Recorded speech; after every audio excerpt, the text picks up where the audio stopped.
The boardroom fell silent as Deanna James, my stepmother of 8 years, finished her presentation.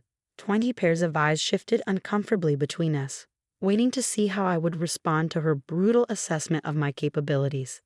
"Thank you for your concerns," I said, keeping my voice steady. "But as my father's chosen successor and majority shareholder, I believe my track record speaks for itself." Diana's perfect red lips curved into a condescending smile. "Olivia, dear, running a small marketing division is hardly preparation for leading James Global. The board deserves a CEO with real experience.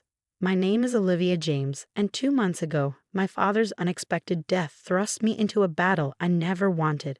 Michael James had built James Global from nothing into a $4 billion technology empire, earning both respect and enemies along the way. I was his only child." Though Diana seemed determined to make everyone forget that fact. "Your marketing division, while quaint," Diana continued, clicking to another slide, "represents less than 2% of company revenue. Meanwhile, the divisions I've overseen have shown consistent growth of 15% year over year." What she didn't mention was how those divisions had achieved such growth. I discovered the truth 3 days ago, hidden in an encrypted folder on my father's personal laptop. But I kept my face neutral, remembering his final words to me. "The timing matters, Liv," he'd said, clutching my hand in his hospital room. "Promise me you'll wait for the right moment." Now, watching Diana lay out her case for why she should be named CEO, I understood what he'd meant. She was confident, too confident. She thought she had it all figured out: the board, the numbers, the perfect plan to push me aside. Furthermore, Diana gestured to another chart. "Olivia lacks the international experience crucial for our expansion plans. She's never even lived abroad, while I spent 5 years managing our European operations." I caught Thomas Chen, my father's oldest friend and board member, watching me with concern. He'd been trying to warn me for weeks that Diana was planning something. I gave him a slight nod, letting him know I was okay. "I moved to call a vote," Diana announced. "For the good of the company, we need to act quickly. The markets are watching." "This is highly irregular," Thomas protested. "Michael's will was clear about succession." Diana's smile didn't waver. "Wills can be challenged when there's clear evidence of diminished capacity. Michael was ill for months before he passed. His judgment was compromised." The accusation hung in the air. My father, the brilliant strategist who had outsmarted competitors for decades, supposedly too addled to know what he was doing when he named me his successor. "I have documentation," Diana continued smoothly, "from his doctors about his condition in those final months, and statements from several key employees about concerning decisions he made. All fabricated, of course, but the board didn't know that. They'd seen my father's decline, watched him grow weaker. Diana had made sure she was always by his side, controlling who could visit, what medications he received. I opened my laptop, pretending to review some notes while actually checking the surveillance feed from Diana's office. Right on schedule, Marcus Foster, her right-hand man, was letting himself in with the key she'd given him. In exactly 17 minutes, he would find what I'd left for him to find. "Perhaps," I said carefully, "we should take some time to review all the documentation, including my father's personal records." Diana's eyes narrowed slightly. "I don't see the need for delay. The situation is clear." "Is it?" I asked, watching a live feed as Marcus began searching Diana's office. "Are you sure there isn't anything else the board should know before making such an important decision?" She caught something in my tone, a hint of challenge that made her pause. For a moment, uncertainty flickered across her perfect features. Then her phone buzzed, a text from Marcus. I knew what it said. "We have a problem." Diana glanced at her phone, then back at me. The first crack in her composure appeared. "Maybe," I continued, "we should discuss the real numbers behind those growing divisions, the ones that don't appear in official reports." Color drained from her face. "I don't know what you're implying." "No implications," I said calmly. "Just facts. Would anyone like to see them?" I reached into my briefcase and pulled out a thick folder, copies of everything I'd found in my father's hidden files. Evidence of Diana's elaborate scheme to inflate profits, hide losses, and systematically loot the company's assets. "This meeting is adjourned," Diana announced abruptly, standing up. "We'll reconvene when everyone has had time to." "Sit down," I said quietly. "We're not finished." The authority in my voice, so like my father's, made her freeze. The board members watched in stunned silence as I opened the folder and began laying out documents. 3 years ago, someone began manipulating the books in our European operations. The next hour was surgical. I walked the board through Diana's elaborate fraud, document by document, revealing how she'd systematically looted the European divisions while cooking the books to show record profits. These statements, I said, pulling up more files on the display screen, show transfers to offshore accounts controlled by shell companies.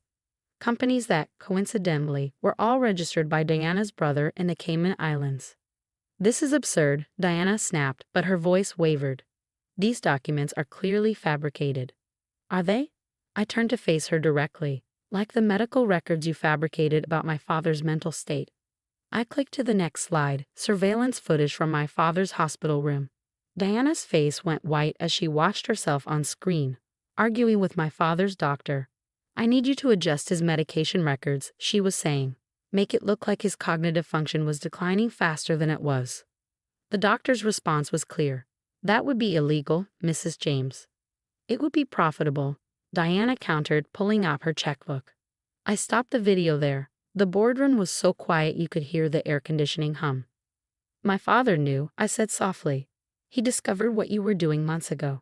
But instead of confronting you immediately, he started gathering evidence. He wanted to understand how deep the corruption went, who else was involved. Thomas Chen leaned forward. That's why he pushed through those last-minute security upgrades. The new cameras, the enhanced monitoring systems. I nodded. Every office, every meeting room, every conversation recorded and backed up to servers only he could access. Servers he gave me access to 3 days before he died. Diana's lawyer finally found his voice. These recordings, if they exist, were obtained without consent. They're inadmissible. In court perhaps, I agreed. But we're not in court.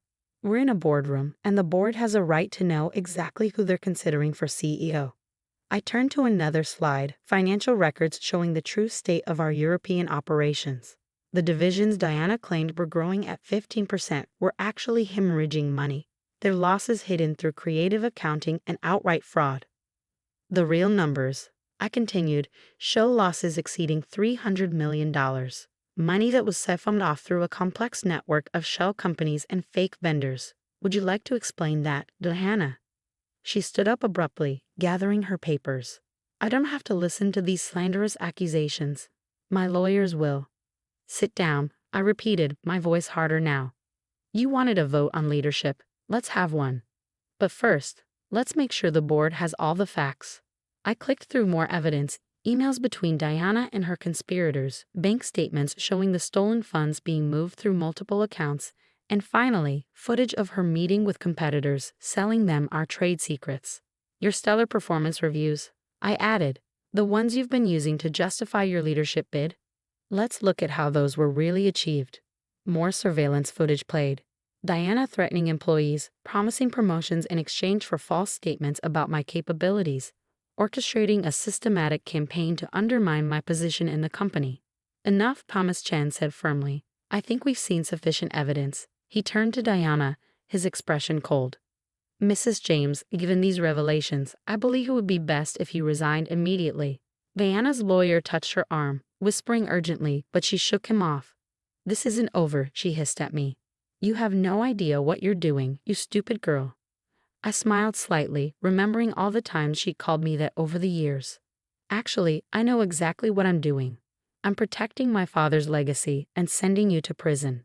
On cue, the boardroom doors opened. 2 FBI agents stepped in, followed by forensic accountants who had been waiting to seize Diana's records. Mrs. Diana James, one agent announced, you're under arrest for securities fraud, embezzlement, and conspiracy. I watched as they led her away in handcuffs, her perfect composure finally shattered. The board members sat in stunned silence until Thomas cleared his throat. Well, he said, I believe we still have a leadership vote to conduct. He looked around the room. All in favor of confirming Olivia James as CEO. Every hand went up. The weeks following Diana's arrest were a blur of damage control and reorganization. The press had a field day. Jamie's Global Jurai Ima. Stepmother's plot foiled by founder's daughter, and corporate COVP, attempty NDs in handy CUFFs. I spent most of my time in my father's old office, my office now, working with forensic accountants to untangle Diana's web of fraud. The true scope of her crimes was staggering. Beyond the $300 million stolen from European operations, we discovered dozens of other schemes, bringing the total close to $500 million. Late one evening, as I was reviewing more financial records, Thomas Chen knocked on my door. "You're working too hard," he said, setting a cup of coffee on my desk. "Just like your father used to." I leaned back, rubbing my tired eyes. "There's so much to fix, Thomas. Every time we think we found everything, something else comes up." He sat down across from me, his expression serious. "There's something you should know, something your father told me before he died." I set down my papers, giving him my full attention. Thomas had been more than just a board member. He'd been my father's closest friend for 30 years. He knew he was dying long before he told anyone else. Thomas said quietly, even before Diana started tampering with his medical records, but he needed time to put everything in place, to make sure you would be ready. Ready for what? For this, he gestured around the office. He knew Diana would make her move as soon as he was gone.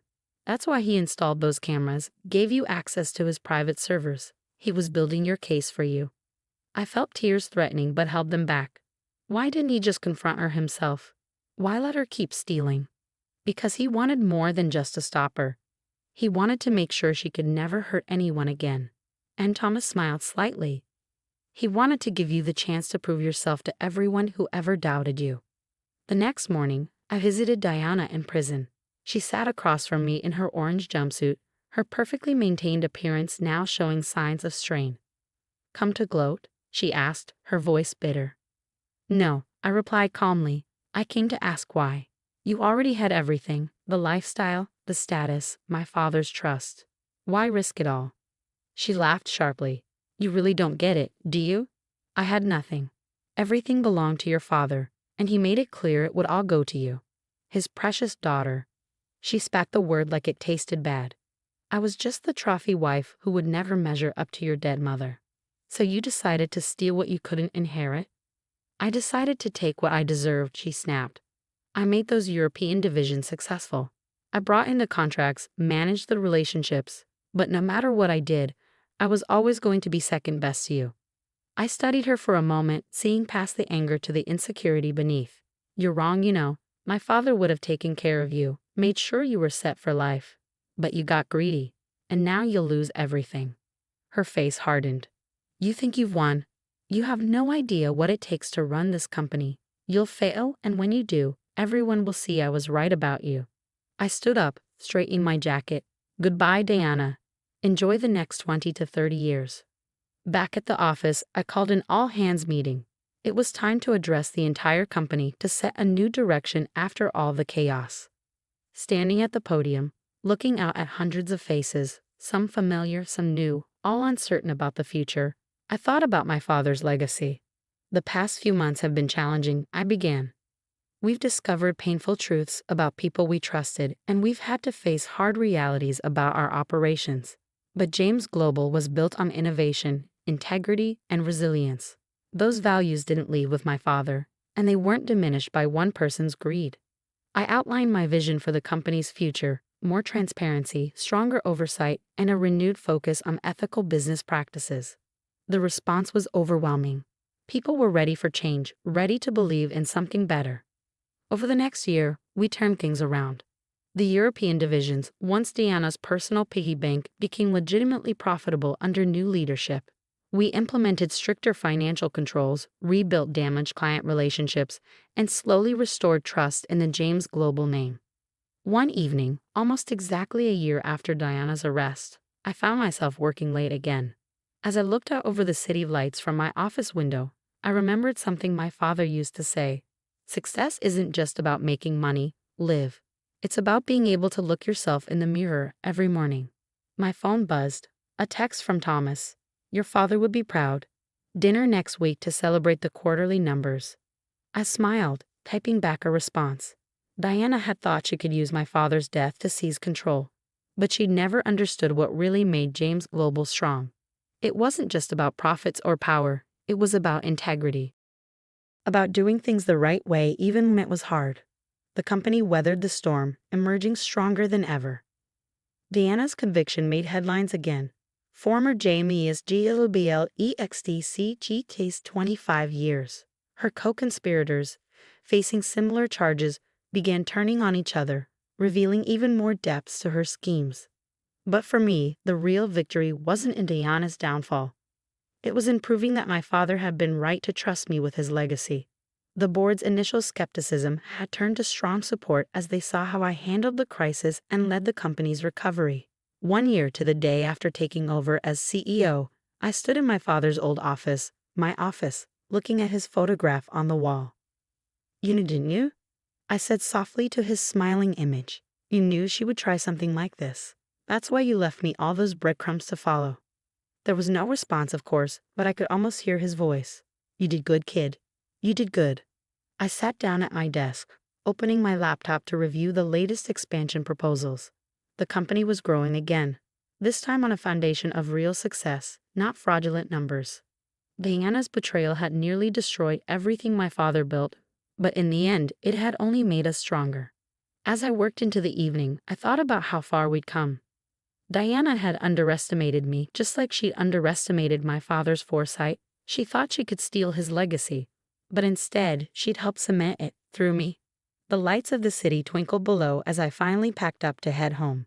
Tomorrow would bring new challenges, new opportunities to prove that James Global was more than just another corporation. It was a legacy of integrity, passed from father to daughter, stronger than ever. And somewhere in a federal prison, Diana had plenty of time to think about how spectacularly her plan had backfired. The empire she tried to steal was thriving without her, led by the very person she tried to destroy. Sometimes justice works out exactly as it should.